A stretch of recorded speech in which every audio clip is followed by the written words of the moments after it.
ರಾಜ್ಯ ಸರ್ಕಾರದಲ್ಲಿ ಮಧ್ಯವರ್ತಿಗಳ ಹಾವಳಿ ಮಿತಿ ಮೀರ್ತಾ ಇದೆ. ಸಿಎಂ, ಡಿಸಿಎಂ ಹಾಗೆ ಸಚಿವರುಗಳಿಗೆ ಗುತ್ತಿಗೆದಾರರ ಸಂಘ ಪತ್ರ ಬರೆದಿದೆ.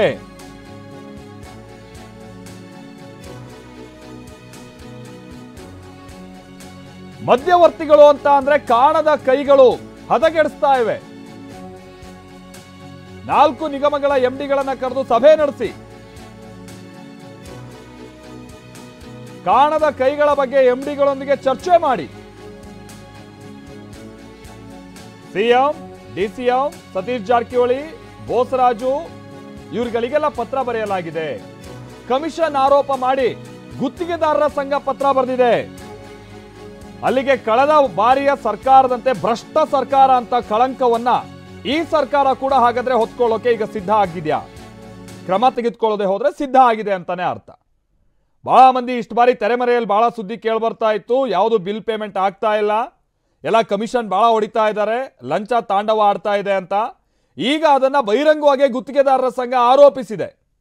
ಗುತ್ತಿಗೆದಾರರ ಸಂಘದ ರಾಜ್ಯಾಧ್ಯಕ್ಷ ಆರ್ ಮಂಜುನಾಥ್ ಇದಕ್ಕೆ ಸಂಬಂಧಪಟ್ಟಂಗೆ ಪತ್ರವನ್ನ ಬರೆದಿದ್ದು, ಯಾವ ಮಟ್ಟಿಗೆ ಭ್ರಷ್ಟಾಚಾರ ತಾಂಡವ ಆಡ್ತಾ ಇದೆ, ಕಾಣದ ಕೈಗಳು ಹೇಗೆ ಕೆಲಸ ಮಾಡ್ತಾ ಇವೆ, ಕಮಿಷನ್ಗಾಗಿ ಹೇಗೆ ಸುಲಿಗೆ ರೂಪದಲ್ಲಿ ಕಮಿಷನ್ಗಾಗಿ ಯಾವ ರೀತಿಯಾಗಿ ಒತ್ತಾಯ ಒತ್ತಡ ಹೇರಲಾಗ್ತಾ ಇದೆ, ಸುಲಿಗೆ ಮಾಡಲಾಗ್ತಾ ಇದೆ, ಇದೆಲ್ಲವನ್ನ ಕೂಡ ಅವರು ಉಲ್ಲೇಖ ಮಾಡಿದ್ದಾರೆ. ಅಷ್ಟೇ ಅಲ್ಲ, ಕೂಡಲೇ ಸಭೆ ಮಾಡಿ, ಸಭೆ ನಡೆಸ್ಬಿಟ್ಟು ಇದ್ರ ಬಗ್ಗೆ ನೀವು ಚರ್ಚೆ ಮಾಡಿ. ಮುಖ್ಯಮಂತ್ರಿಗಳಿಗೆ ಒಂದು ಪತ್ರ ಬರೆದಿದ್ದಾರೆ. ಡಿಸಿಎಂ ಡಿಕೆ ಶಿವಕುಮಾರ್ಗೂ ಕೂಡ ಪತ್ರ ಕಳಿಸಿದ್ದಾರೆ. ಸಚಿವ ಬೋಸರಾಜು ಅವರಿಗೂ ಪತ್ರ ಬರೆಯಲಾಗಿದೆ. ಸತೀಶ್ ಜಾರಕಿಹೊಳಿ ಅವರಿಗೂ ಕೂಡ ಅವ್ರ ಡಿಪಾರ್ಟ್ಮೆಂಟ್ಗೆ ಸಂಬಂಧಪಟ್ಟಂಗೆ ಪತ್ರವನ್ನು ಬರೆಯಲಾಗಿದೆ. ನೀವು ಪ್ರಾಮಾಣಿಕರಿದ್ದೀರಿ ಸತೀಶ್ ಜಾರಕಿಹೊಳಿ ಅವರ ವಿಚಾರವಾಗಿ, ಆದರೆ ನಿಮ್ಮ ಇಲಾಖೆಯಲ್ಲಿ ಆಗ್ತಾ ಇರುವಂತ ಭ್ರಷ್ಟಾಚಾರ ಇದು ನಮಗೆ ಕುತ್ತಿಗೆಗೆ ತರ್ತಾ ಇದೆ ಸಮಸ್ಯೆ ಅನ್ನುವಂಥದ್ದನ್ನ ಆ ರೀತಿಯಾಗಿ ಅವರು ಉಲ್ಲೇಖ ಮಾಡಿದ್ದಾರೆ. ಏನಿದೆಲ್ಲ ಸಚಿವರುಗಳಿಗೆ ಗೊತ್ತಿಲ್ಲದೆ ಇರುವಂತ ವಿಚಾರಣ, ಮುಖ್ಯಮಂತ್ರಿಗಳಿಗೆ ಗೊತ್ತಿಲ್ಲದೆ ಇರುವಂತ ವಿಚಾರಣ. ಮೊನ್ನೆ ತಾನೇ ಬಸವರಾಜ ರಾಯರೆಡ್ಡಿ ಅವರು ಭ್ರಷ್ಟಾಚಾರ ಹೇಗೆ ತಾಂಡವ ಆಡ್ತಾ ಇದೆ ಕರ್ನಾಟಕದಲ್ಲಿ ಅನ್ನುವಂಥನ್ನ ಉಲ್ಲೇಖ ಮಾಡಿದ್ದರು. ಇದೀಗ ಗುತ್ತಿಗೆದಾರರ ಸಂಘದ ಸರದಿ. ನಾನು ಅದಕ್ಕೆ ಹೇಳಿದ್ದು, ಕಳೆದ ಬಾರಿ ಸರ್ಕಾರಕ್ಕಿಂತ ಈ ಸರ್ಕಾರ ಏನು ಭಿನ್ನ ಆಗಿಲ್ಲ ಅನ್ನುವಂಥದ್ದು ಇದರಿಂದ ಗೊತ್ತಾಗ್ತಾ ಇದೆ. ಅವ್ರ ವಿರುದ್ಧವಾಗಿ 40% ಸರ್ಕಾರ ಅಂತ ಏನು ಇದೇ ಕಾಂಗ್ರೆಸ್ ನಾಯಕರುಗಳು ಅಭಿಯಾನ ಮಾಡಿದ್ರು, ಇವ್ರ ವಿರುದ್ಧವಾಗಿನೂ ಕೂಡ ಈಗ ಅಭಿಯಾನ ಮಾಡಬೇಕಾದಂಥದ್ದು ಅನಿವಾರ್ಯತೆಯನ್ನ ಇದೇ ಸರ್ಕಾರ ತಂದೊಡ್ಕೊಳ್ತಾ ಇದೆ ಅನ್ನುವಂಥದ್ದು ಸ್ಪಷ್ಟವಾಗಿ ಗೊತ್ತಾಗ್ತಾ ಇದೆ. ಕಾರಣ ವಿಪರೀತವಾದಂಥ ಕಮಿಷನ್ ಹಾವಳಿ.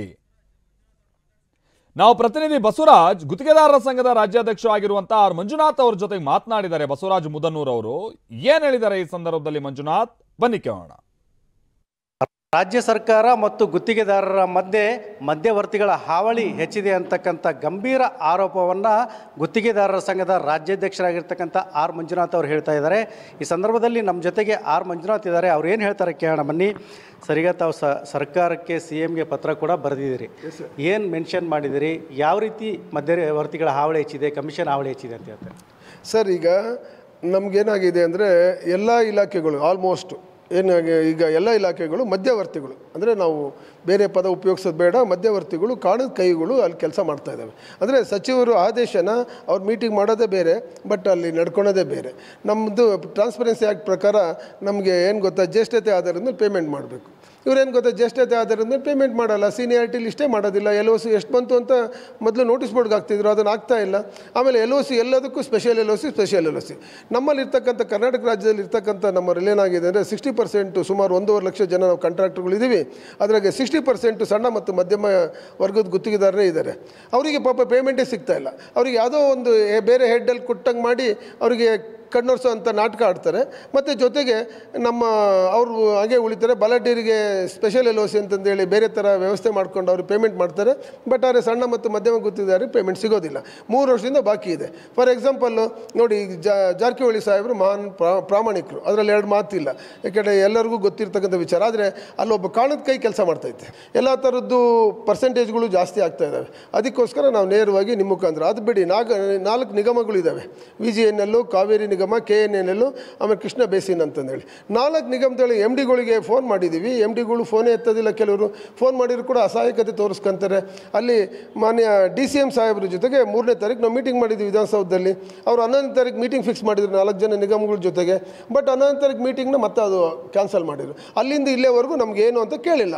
ಅದಾದಮೇಲೆ 3 ಲೆಟ್ರ್ ಬರೆದಿದ್ದೀವಿ ನಿಗಮಗಳಿಗೆ, MDಗಳಿಗೆ ಲೆಟ್ರ್ ಬರೆದಿದ್ದೀವಿ. ಅದಕ್ಕೆ ರೆಸ್ಪಾನ್ಸ್ ಇಲ್ಲ. ಅವು ಎಲ್ಲರೂ ಅಷ್ಟೇ ಸ್ಪೆಷಲ್ LOC ಕೊಡೋದು, ಬಲಾಢ್ಯರು ಪೇಮೆಂಟ್ ಅಂತಾರೆ. ಸಣ್ಣವ್ರು 3 ವರ್ಷದಿಂದ ಒದ್ದಾಡ್ತಾ ಇದೆ. ಸರ್, ಈಗ ಯಾವೆಲ್ಲ ಸಚಿವರಿಂದ ಈ ರೀತಿಯ ಸಮಸ್ಯೆಗಳು ಉದ್ಭವ ಆಗ್ತಿದೆ ಮತ್ತು ಮಧ್ಯವರ್ತಿಗಳಂದ್ರೆ ಯಾರು? ಅವ್ರ ಸಂಬಂಧಿಕರ ಅಥವಾ ಅಧಿಕಾರಿಗಳ ಯಾರು ಸರ್? ಸರ್, ಎಲ್ಲ ಸಂಬಂಧಿಕರೇ. ಮಧ್ಯವರ್ತಿಗಳು ಅಂದರೆ ಜಾರಕಿಹೊಳಿ ಸಾಹೇಬರು ಇದುವರೆಗೂ ಸಂಬಂಧಿಕರು ಯಾರೂ ಬರ್ತಿರ್ಲಿಲ್ಲ. ಮಧ್ಯದಲ್ಲಿ ಅಧಿಕಾರಿಗಳೇ ಅಧಿಕಾರ ನಡೆಸೋರು. ಜಾರಕಿಹೊಳಿ ಸಾಹೇಬರು ಕನ್ಫರೆನ್ಸ್ ತೊಗೊಂಡು ಮಾಡ್ತಾಯಿದ್ವಿ. ಈಗ 3-4 ತಿಂಗಳಿಂದ ಅವ್ರ ಸಂಬಂಧಿಕರು ಒಬ್ಬರು ಎಂಟರ್ ಆಗಿದ್ದಾರೆ. ಆಯಿತಾ. ಆಮೇಲೆ DK ಶಿವಕುಮಾರ್ ಸಾಹೇಬರು, DCM ಸಾಹೇಬರಿಗೆ ಅವರಿಗೆ ಯಾರು ಅನ್ನೋದೇ ಗೊತ್ತಾಗಿಲ್ಲ. ಅಲ್ಲಿ ಬ್ರೋಕರ್ಸ್ ನಿಜವಾಗ್ಲೂ ಈ ಮಾತು ಉಪಯೋಗಿಸ್ಬಾರ್ದು. ಬ್ರೋಕರ್ಸ್ ಇದ್ದಾರೆ ಅಲ್ಲಿ. ಒಬ್ಬರು ಸುಮ್ಮನೆ ಓಡಾಡಿದ್ರೆ ಸಾಕು, ನಿಮ್ಗೆ ಎಷ್ಟು ಬೇಕು LOC ಬನ್ನಿ ಕೊಡಿಸ್ಕೊಡ್ತೀನಿ ಅಂತ ಹೇಳಿ ತಗೊಂಡೋಗಿ ಕೊಡಿಸೋವಂಥ ಕೆಲಸ ಮಾಡ್ತಾರೆ. ಯಾಕೆ ಇದು? ಆಮೇಲೆ ಅವ್ರು ಎಲ್ಲಿ LOC ಬರೀತಾರೆ, ಎಲ್ಲಿ ಪೇಮೆಂಟ್ ಬರೀತಾರೆ ಯಾರಿಗೂ ಇಲ್ಲ. ಅವ್ರಿಗೂ ಸಹ 3ನೇ ತಾರೀಕು ಪೇಮೆಂಟ್ ಹೇಳಿದಾಗ ಕೊಡ್ತೀನಿ 5ರಿಂದ 50 ಲಕ್ಷ ಇರೋರಿಗೆ ಫಸ್ಟ್ ಕ್ಲಿಯರ್ ಮಾಡಿಬಿಡೋಣ ಅಂದರು. ಬಟ್ ಮಾತಾಡ್ತಾರೆ ಹೊರತು ಆ್ಯಕ್ಷನ್ ತೊಗೊಂಡಿಲ್ಲ. ಇದಿಷ್ಟು ಗುತ್ತಿಗೆದಾರರ ಸಂಘದ ರಾಜ್ಯಾಧ್ಯಕ್ಷ R ಮಂಜುನಾಥ್ ಅವರ ಮಾತು. ಕ್ಯಾಮ್ರಾ ಪರ್ಸನ್ ಮಂಜುನಾಥ್ ಜೊತೆ ಬಸವರಾಜ್ ಮಧುನೂರು, TV9 ಚಿತ್ರದುರ್ಗ. ಸೊ ನೋಡಿ, ಬಹಳ ಸ್ಪಷ್ಟವಾಗಿ ಹೇಳಿದ್ದಾರೆ ಯಾರು ಗುತ್ತಿಗೆದಾರರ ಸಂಘದ ಅಧ್ಯಕ್ಷ, ಯಾವ ರೀತಿಯಾಗಿ ಇಲ್ಲಿ ದೊಡ್ಡ ಕಮಿಷನ್ ದಂಧೆ ನಡೀತಾ ಇದೆ ಪ್ರಸ್ತುತ ಸರ್ಕಾರದಲ್ಲಿ ಅಂತ ಹೇಳ್ಕೊಂಬಿಟ್ಟು. ನಾವು ಪ್ರತಿನಿಧಿ ಕೂಡ ಬಸವರಾಜ್ ಅವ್ರನ್ನ ಬಹಳ ಕ್ಲಿಯರ್ ಆಗಿ ಕೇಳಿದ್ರು ನೇರವಾಗಿ, ಯಾರು ಇವ್ರೇನ್ ಸಂಬಂಧಿಕರ, ಏನ್ ಕತೆ? ಹೌದು, ಸಂಬಂಧಿಕರೇ. ಇಷ್ಟು ವರ್ಷ ಸತೀಶ್ ಜಾರಕಿಹೊಳಿ ಅವರು ಯಾರು ಸಂಬಂಧಿಕರನ್ನ ಎಂಟ್ರಿ ಆಗಿ ಬಿಟ್ಟಿರ್ಲಿಲ್ಲ. ಈಗ ಸತೀಶ್ ಜಾರಕಿಹೊಳಿ ಅವ್ರ ಸಂಬಂಧಿಕರು ಒಬ್ಬ ಬಂದು ಕೂತಿದ್ದಾರೆ. ಅವ್ರ ಮುಖೇನೇ ಎಲ್ಲ ನಾವು ಕಮಿಷನ್ ಕೊಟ್ಟು ಈಗ ಪಡ್ಕೊಳ್ಬೇಕಾಗಿದೆ. DK ಶಿವಕುಮಾರ್ ಅವ್ರಿಗೆ ಪಾಪ ಗೊತ್ತಿರ್ಲಿಕ್ಕಿಲ್ಲ. ಅವ್ರ ಕಡೆಯವ್ರೊಬ್ಬ ವ್ಯಕ್ತಿ ಬಂದು ಕೂತಿದ್ದಾರೆ. ನಾವು ಹೋದ್ರೆ ಏನೂ ಆಗಲ್ಲ. ಅವ್ರ ಹತ್ರ ಹೋದ್ರೆ ರೋಡಲ್ಲಿ ಓಡಾಡ್ತಾ ಇದ್ದಾರೆ, LOC ಕೊಡಿಸ್ತೀನಿ ಬನ್ನಿ ಅಂತ ಹೇಳ್ಕೊಂಡು. ಸತೀಶ್ ಜಾರಕಿಹೊಳಿ ಅವರು ಇದಕ್ಕೆ ಸಂಬಂಧಪಟ್ಟಂಗೆ ಮಾತನಾಡಿದ್ರೆ ಬನ್ನಿ ಕೇಳೋಣ ಏನ್ ಹೇಳಿದಾರೆ ಅಂತ. ಇಲಾಖೆಯಲ್ಲಿ ಯಾರೋ ರವೀಂದ್ರ ಅಂತ ನಿಮ್ಮ ಆಪ್ತರೊಬ್ರು ತುಂಬಾ ಫೈಲ್ಗಳನ್ನ ಬಾಕಿ ಇಟ್ಕೊಂಡಿದ್ದಾರಂತೆ, ಕಮಿಷನ್ ಕೂಡ ಕೇಳ್ತಾರೆ ಅಂತ ಮಂಜುನಾಥ್ ಅಂತ ಗುತ್ತಿಗೆದಾರರು ಅವರು ನಿಮ್ಮ ಆಪ್ತರ ವಿರುದ್ಧ ಮಾತಾಡಿದ್ದಾರೆ ಸರ್. ಯಾರೋ ರವೀಂದ್ರ ಅಂತ. ರವೀಂದ್ರ ನಮ್ಮಲ್ಲಿ ಯಾರು ಇಲ್ಲ, ಇಲ್ಲಿ ಆಫೀಷಿಯಲ್ ಅದಾರೆ. ಏನು ತರ್ತಾರೆ? ಅಲ್ಲ, ಅವ್ರು ತುಂಬಾ ಬಿಲ್ಗಳು ಇಟ್ಕೊಂಡಿದ್ದಾರೆ, ಕಮಿಷನ್ ಕೊಡದೇ ಇದಕ್ಕೆ ಪೆಂಡಿಂಗ್ ಇಟ್ಕೊಂಡಿದ್ದಾರೆ ಅಂತ. ಅಲ್ಲ, ರವೀಂದ್ರ ಯಾರು ಅವರು? ನಮ್ಮ ಇಲಾಖೆಯಲ್ಲಿ ಯಾರು ಇಲ್ಲ ಸರ್ ರವೀಂದ್ರ ಅನ್ನೋರು. ಇರ್ಬೋದು. ನಮ್ಮಲ್ಲಿ ಯಾರು ಬರೋಲ್ಲ, ನಮ್ಮ ಆಫೀಸ್ನಾಗ ಅಷ್ಟೇ ಗೊತ್ತು. ಅಲ್ಲಿ ಯಾರು ಇಲಾಖೆಯಲ್ಲಿ ಅಲ್ಲೆಲ್ಲಿ ಬೇರೆ ಕಡೆ ಇದ್ರೆ ನಮ್ಮ ಗಮನಕ್ಕೆ ಬರೋದಿಲ್ಲ. ಅದು ಹೇಳಿದ್ರೆ ಸ್ಪೆಸಿಫಿಕ್ ಆಗಿದ್ದರೆ ನಾವು ಗಮನ ಹರಿಸ್ತೀವಿ, ಹೇಳಬೇಕಲ್ಲ. ಈಗ ನಮ್ಮ ಗಮನಕ್ಕೆ ತಂದ್ರೆ ನಾವೇನು ಕೇಳ್ತೀವಿ ಅವ್ರಿಗೆ. ನಮ್ಮ ಇಲಾಖೆಯಲ್ಲಿ ಯಾರೋ ರವೀಂದ್ರ ಅಂತ ನಿಮ್ಮ. ಸೊ ಸಚಿವರು ಮರು ಪ್ರಶ್ನೆ ಹಾಕ್ತಿದ್ದಾರೆ, ಯಾರಂತದು ಏನಂತೆ ಎತ್ತ ಅಂತ ಹೇಳ್ಕೊಂಡ್ಬಿಟ್ಟು. ಬಟ್ ಈ ವಿಚಾರವನ್ನು ಇಲ್ಲಿಗೆ ಬಿಡಬಾರ್ದು. ಸತೀಶ್ ಜಾರಕಿಹೊಳಿ ಅವ್ರ ವಿಚಾರವಾಗಿ ಹೇಳಿದಾರೆ, ಪಾಪ ಅವ್ರು ಪ್ರಾಮಾಣಿಕರಿದ್ದಾರೆ. ಬಟ್ ಅವ್ರ ಸಂಬಂಧಿಯಿಂದ ಅವ್ರ ಕಣ್ಣ ಅಳತೆ ಕೆಳಗೆ ಏನಾದರೂ ಹೊರಗಿರೆ ಅಂತ ಆಗ್ತಾ ಇದ್ರೆ ಅವ್ರು ಕೂಡಲೇ ಗಮನ ಕೊಡಬೇಕಾಗಿದೆ. ಅದು ಯಾರು ನನ್ಗೆ ಗೊತ್ತಿಲ್ಲ, ಈ ಥರದ್ರ ಬದಲಾಗಿ ಏನಾಗ್ತಾ ಇದೆ ಅನ್ನೋದು ಪತ್ತೆ ಹಚ್ಚಬೇಕಾಗಿದೆ.